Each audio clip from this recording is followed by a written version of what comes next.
As far as wisdom teeth, there's always the question of who needs to get them out.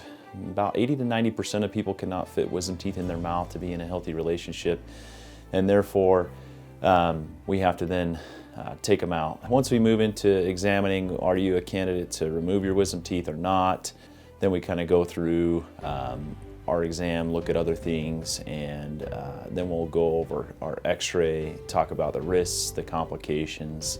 The things we're going to look for really quickly are any cyst tumors or pathologies associated with the patient's jaws.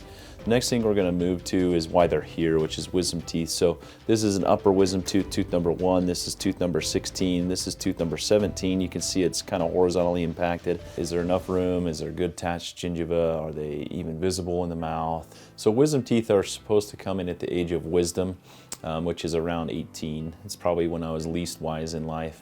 When we look at our wisdom teeth, they are the last tooth to develop in our mouth, and oftentimes they are not in a good position to keep them because we can't brush or floss them. There's one little cusp sticking out, or they're fully impacted and you can't get to them.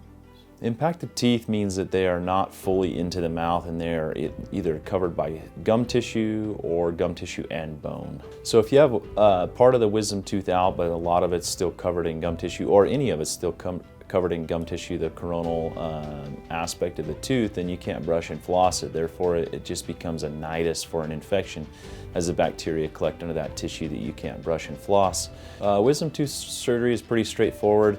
There are obviously different varying degrees depending upon how your wisdom teeth are positioned in your mouth, but a typical surgery to take out 4 impacted wisdom teeth is around 30 to 40 minutes. Recovery is pretty straightforward. I tell my patients that as far as eating, you eat cool, soft foods for the first 24 hours. After 24 hours, you eat whatever you feel you're comfortable eating. If it hurts, don't eat it. So your pain and swelling increase for 3 to 4 days. So day 3 and 4 is always the worst in swelling and the worst with pain. So don't be surprised on day 3 and 4 if that's kind of where you're increasing in pain and things are a little worse.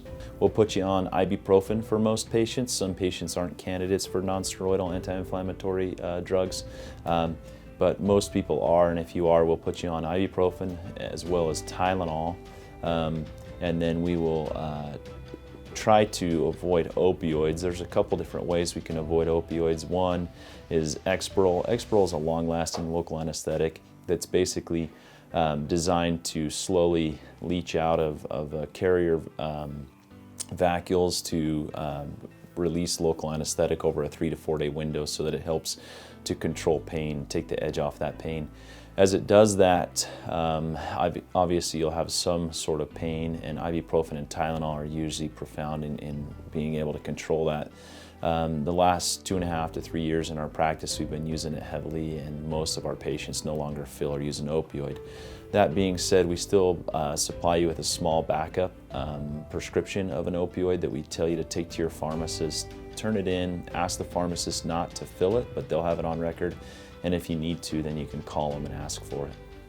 The thing about being a surgeon is you're a surgeon before surgery, during surgery, and after surgery. And so our team is always here to help you 24/7. We have someone available to answer questions, concerns, help you through the recovery process, as well as anything leading up to surgery. If you have any questions or concerns, we're here for you.